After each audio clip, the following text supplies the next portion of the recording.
Assalamualaikum warahmatullahi wabarakatuh. Nama saya Nina Septia Ramawati, CGP 7 dari SMPN 19 Malang. Kali ini perkenankan saya untuk mengulas koneksi antar materi modul 1.1 meneladani filosofi Ki Hajar Dewantoro.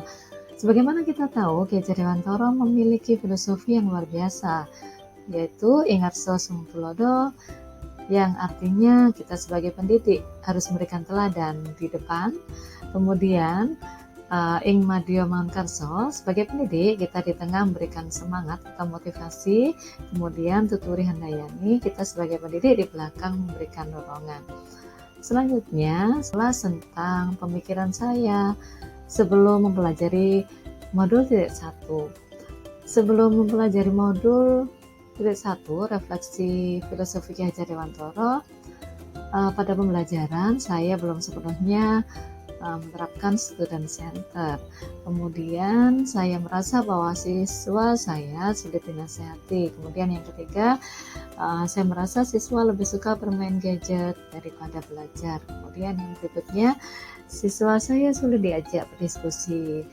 Yang kelima, saya belum sepenuhnya mengidentifikasi potensi siswa.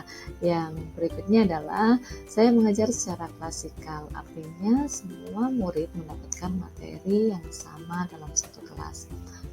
Setelah saya mempelajari modul 1.1, saya merasakan perubahan yang lebih baik tentunya. Perubahan yang saya upayakan setelah mempelajari modul 1.1 ini antara lain memberi teladan kepada siswa saya. Misalnya dalam pembelajaran menulis cerpen, saya memberikan contoh cerpen yang saya tulis sendiri sebelum meminta siswa untuk membuat cerpen. Kemudian yang kedua, saya lebih memfasilitasi siswa untuk eksplorasi diri. Artinya siswa yang memiliki potensi berbicara, saya akan mengarahkan untuk mengasah potensinya dengan sering berlatih berbicara di depan umum dengan cara yang santun, misalnya saja seperti itu. Atau siswa yang memiliki potensi menulis, saya arahkan untuk lebih rajin menulis dan mengikuti ajang-ajang lomba menulis yang ada di media sosial. Kemudian yang berikutnya, perubahan yang saya rasakan yaitu saya lebih belajar bersabar dalam menuntun siswa, memanfaatkan gadget untuk kegiatan positif. Misalnya saja saat mendapati siswa memainkan gawai atau HP-nya pada saat pembelajaran, saya akan memberikan arahan bahwa di dalam gawai mereka terdapat banyak sekali manfaat yang bisa disalurkan untuk mengalihkan kegiatan negatif seperti bermain game. Dan akhirnya siswa saya bisa lebih terbuka pemikirannya dan bisa memanfaatkan gawainya untuk menghasilkan karya seperti menulis teks deskripsi dalam bentuk visualisasi di CapCut, TikTok, dan lain sebagainya yang mereka kuasai. Kemudian perubahan yang berikutnya, saya lebih menuntun siswa untuk aktif dan percaya diri. Saya mendapat kelas yang di dalamnya tentunya heterogen. Ada beberapa siswa yang sangat pasif, bahkan tidak mengerjakan tugas saat dia merasa tidak mau mengerjakan. Akhirnya saya memberikan informasi atau bimbingan kepada mereka bahwa apabila tidak mengerti atau tidak memahami materi, saya dengan senang hati jika siswa tersebut bertanya kepada saya akan menjawab dengan senang hati. Akhirnya siswa tersebut berani bertanya dan semakin aktif serta percaya diri. Kemudian berikutnya, saya berupaya menuntun siswa saya mengembangkan potensinya. Misalnya dalam pembelajaran saya berupaya untuk mengidentifikasi potensi siswa tersebut dan mengarahkannya mengembangkan potensi yang dimiliki. Selanjutnya akan mengulas tentang rencana penerapan filosofi Ki Hajar Dewantara di kelas yang saya ampu. Sebelumnya saya tidak mengidentifikasi gaya belajar peserta didik secara tertulis. Pada kesempatan ini saya akan, setelah mempelajari filosofi Ki Hajar Dewantara ini, saya akan berupaya untuk membuat pemetaan gaya belajar peserta didik, mungkin dengan membuat tabel sehingga saya punya arsipnya dan bisa mengarahkan siswa yang bersangkutan dengan, atau bisa memfasilitasi siswa dengan gaya belajar yang mereka miliki. Dari situ saya bisa menerapkan pembelajaran sesuai kodrat alam dan zaman. Sebagaimana kita tahu, teknologi sekarang ini sangat berkembang dengan pesat, maka sebagai pendidik kita juga harus mengikuti perkembangan teknologi tersebut dengan memberikan media pembelajaran yang membuat anak-anak lebih tertarik atau yang berbasis digital. Selanjutnya, saya juga akan memaksimalkan kolaborasi antar siswa, diskusi kelas seperti itu, agar siswa memiliki jiwa sosial terhadap siswa lain, sehingga mampu berkolaborasi dengan baik agar nanti bisa menjadi bekal mereka di masyarakat, bisa bersosialisasi dengan baik di masyarakat. Selain itu, saya juga memfasilitasi para siswa saya untuk berkolaborasi dengan saya. Jikalau kolaborasi dengan temannya belum memberikan hasil yang maksimal. Selanjutnya, saya akan berupaya untuk menerapkan refleksi dari setiap pembelajaran yang saya lakukan dengan cara refleksi dengan siswa dan refleksi dengan teman sejawat atau teman satu MGMPS. Setelah itu, saya akan berupaya untuk melakukan perbaikan pembelajaran agar pembelajaran berikutnya lebih berpihak kepada murid dan bisa lebih menyenangkan. Beberapa contoh pembelajaran yang sudah saya lakukan, yang ini sebagai upaya saya untuk menerapkan student center, yaitu pembelajaran berbasis customer service. Pada pembelajaran ini, siswa ada yang berperan sebagai customer service atau bertugas memberikan pelayanan kepada kelompok lain yang menginginkan informasi. Tentunya sebagai customer service memberikan pelayanan baik dari kesantunan berbahasa dan memberikan informasi yang jelas kepada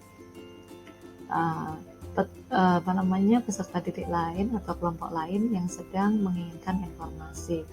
Pembelajaran ini memberikan bekal kepada peserta didik dalam hal kesantunan berbahasa.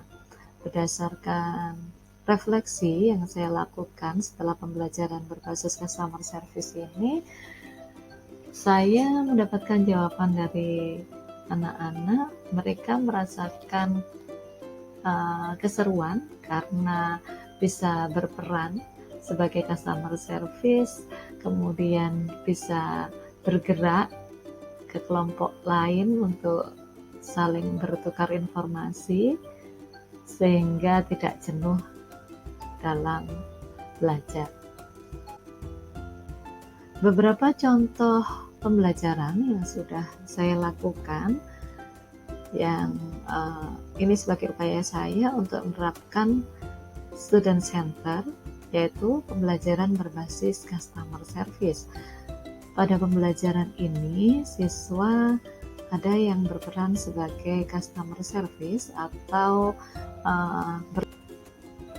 selanjutnya, contoh konkret berikutnya, upaya saya dan sekolah kami menerapkan student center adalah pada saat pembelajaran menanggapi dengan santun, kami berupaya untuk menyesuaikan dengan kodrat zaman, yaitu perkembangan teknologi, bahwa peserta didik kami harus diberikan fasilitas untuk menyalurkan kemampuan public speaking-nya sesuai dengan zaman sekarang, yaitu melalui podcast. Setelah pembelajaran, kami adakan refleksi. Ternyata banyak siswa yang mengapresiasi positif dan merasa sangat senang dengan adanya podcast ini, sehingga kami bisa juga mengasah atau mengetahui potensi siswa kami dan mengarahkannya untuk selalu mengembangkannya. Demikian koneksi antar materi dan pengalaman di lapangan berdasarkan refleksi filosofi Ki Hajar Dewantara yang sudah saya terapkan di sekolah. Semoga bisa memberikan inspirasi dan bermanfaat, dan mohon maaf bila ada kekurangan. Assalamualaikum warahmatullahi wabarakatuh. Sampai jumpa pada topik berikutnya.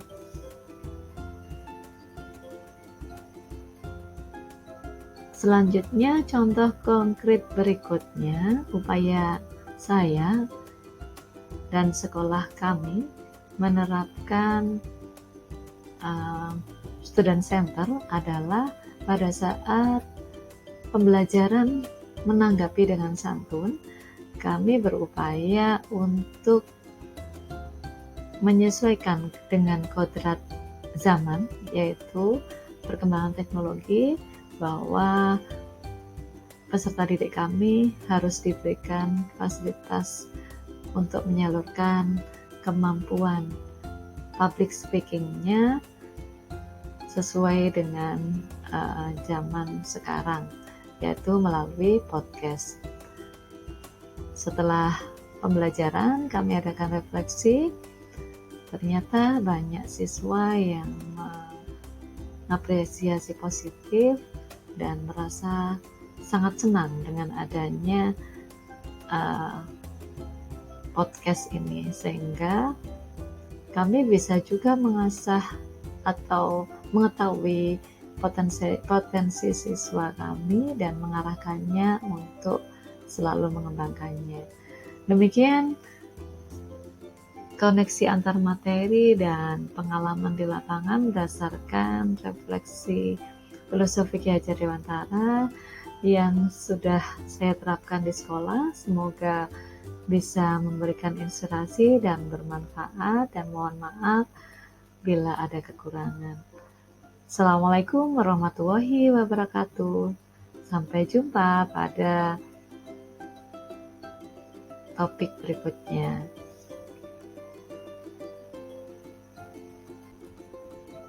Selanjutnya, contoh konkret berikutnya, upaya saya dan sekolah kami menerapkan